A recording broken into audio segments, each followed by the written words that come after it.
हरे कृष्णा। ओम नमः शिवाय। प्रिय भक्तगणों, विजयदशमी के दिन रावण दहन का कार्यक्रम देश में मनाया जाता है। रावण को बुरा समझकर बुराई का अंत रावण दहन कर समझ लिया जाता है। रावण की कोई राजनीति नहीं थी। रावण कोई अनीतिज्ञ नहीं था। वह परम ज्ञानी, प्राकन ज्योतिषी, देवज्ञ पुरुष था। तभी तो अपनी व अपने सगे संबंधियों की मृत्यु का कारण राम को चुनकर सभी को स्वर्ग की राह पर ले गया। तभी तो माता सीता का हरण किया था। सीता जी को नहीं ले जाने दिया।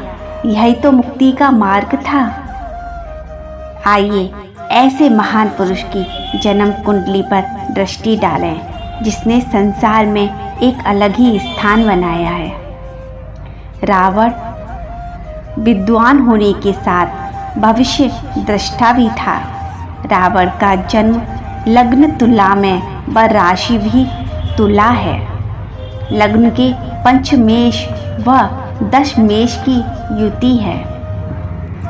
लंकापति रावण की जन्म कुंडली में मात्र 3 ग्रह उच्च राशिगत थे।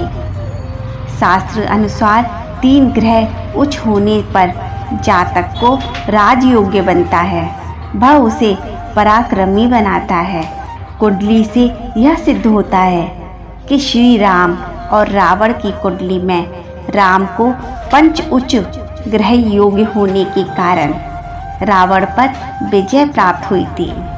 यह पंचमेश राजयोग बन रहा है, जो महापुरुष योग में से एक शश योग बन रहा है। दशमेश चंद्र से युक्त होने से लक्ष्मी नारायण योग भी बनता है।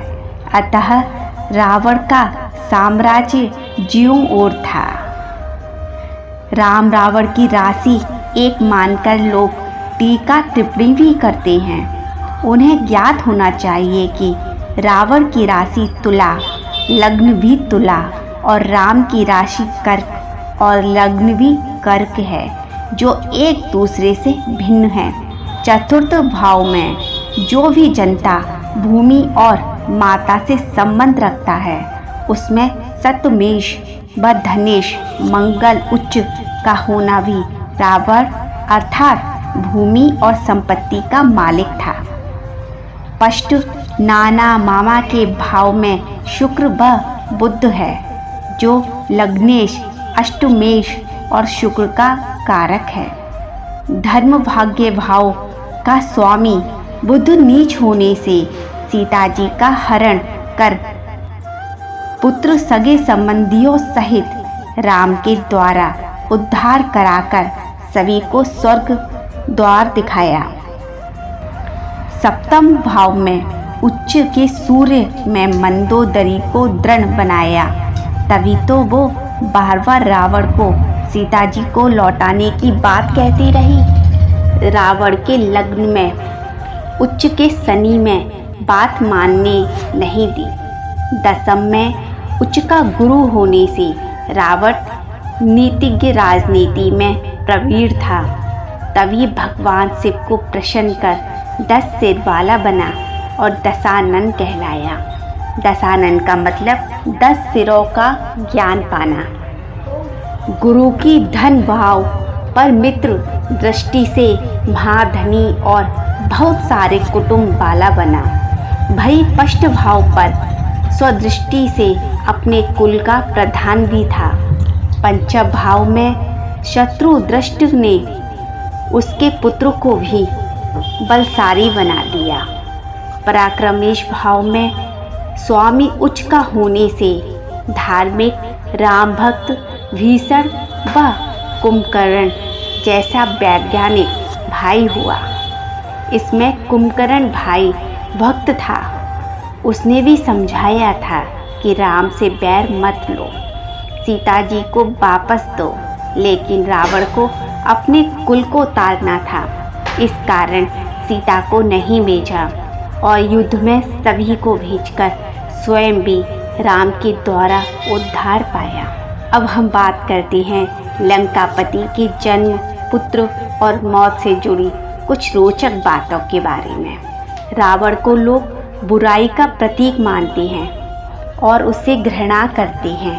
ये सच बात है कि उसमें राक्षस प्रवृत्ति कूट कूट कर भरी थी, लेकिन इसके बावजूद उसके अच्छाइयों को नकारा नहीं जा सकता।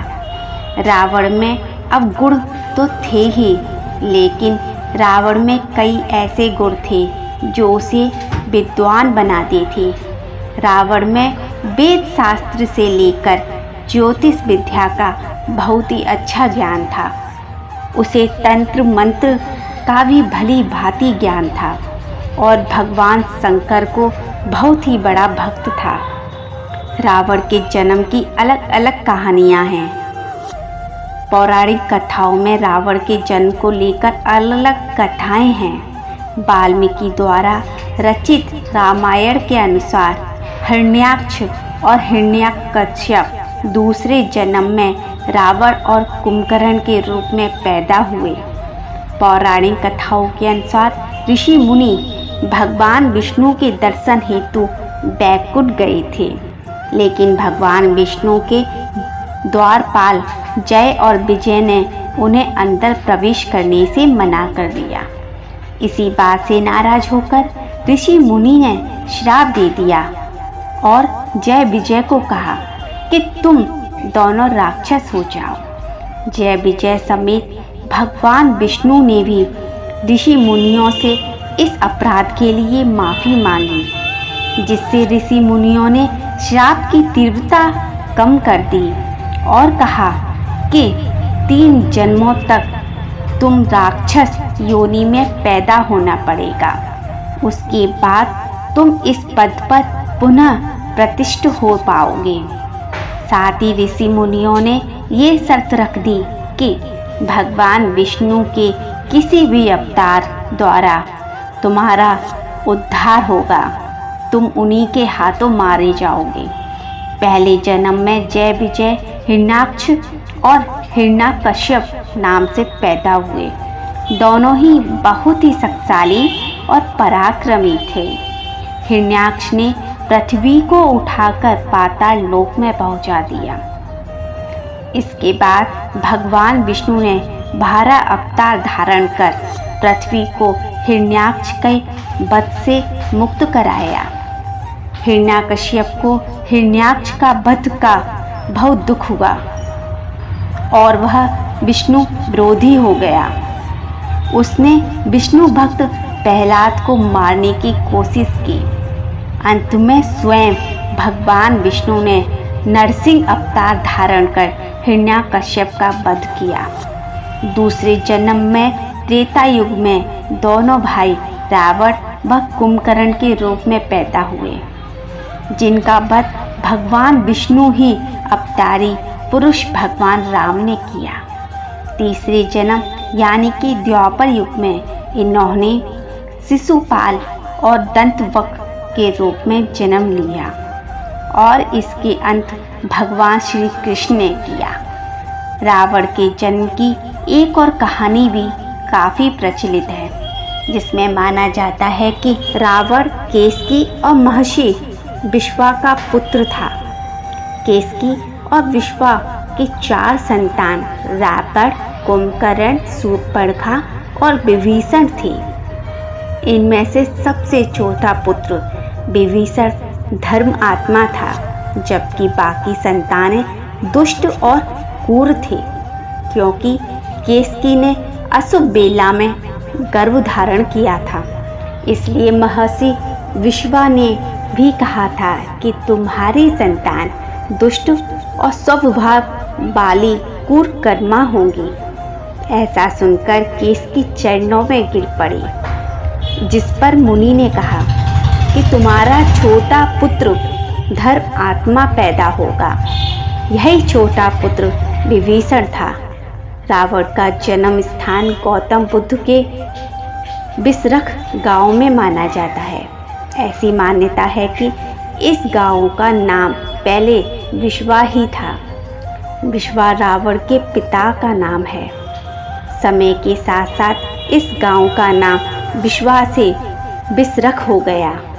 कहा जाता है कि यहाँ पर एक शिवलिंग है जिसकी पूजा रावण और उसके पिता बिश्वा किया करते थे। ये अष्टकोण के आकार का शिवलिंग खुद ही पृथ्वी से निकल कर आया था। रावण के पिता का नाम विश्वा था, जो महान ऋषि मुनि पुलत्स्य के पुत्र थे। विश्वा का मतलब भेद ध्वनि सुनने वाला। महर्षि विश्वा की 2 पत्नियां थीं। एक का नाम देववर्णी तो दूसरी का नाम केसकी था। रावण केसकी और विश्वा का पुत्र था। रावण की 3 पत्नियां थीं, मंदोदरी, दमयमालिनी और तीसरी का नाम कहीं उल्लेखित नहीं है। मंदोदरी के 3 पुत्र त्रिशिरा, इंद्रजीत और अक्षय कुमार। दमयमालिनी से एक पुत्र जिसका नाम अतिकाय था। तीसरी पत्नी का नाम कहीं उल्लेखित नहीं है। माना जाता है कि तीसरी पत्नी का वध रावण ने स्वयं कर दिया था। तीसरी पत्नी से भी 3 पुत्र थे। इस प्रकार रावण के कुल 7 पुत्र हुए। राम के हाथों रावण के वध के बाद रावण के शव का अंतिम संस्कार के लिए विभीषण को सौंप दिया गया। विभीषण को सौंपने के बाद रावण का अंतिम संस्कार हुआ या नहीं, इस बात को लेकर आज भी संदेह है। श्रीलंका में हुए रावण के वध के बाद आज भी वहाँ के स्थानीय लोगों का कहना है कि रावण का शव धरती पर आज भी मौजूद है। बताया जाता है कि रावण का शव श्रीलंका के रागला के घने जंगलों में मम्मी के रूप में आज भी सुरक्षित रखा गया है, जिसकी रखवाली के बारे में कहा जाता है कि भयंकर नाग और खूंखार जानवर रावण के शव की रक्षा करते हैं। माना जाता है कि इस गुफा में रावण तपस्या करता था। उस गुफा में एक ताबूत में रावण का शव को रखा गया है। उस ताबूत की लंबाई 18 फीट है और चौड़ाई 5 फुट। उस ताबूत पर एक खास किस्म का लेप लगा है, जिसे आज भी ताबूत तस का तस रखा हुआ है।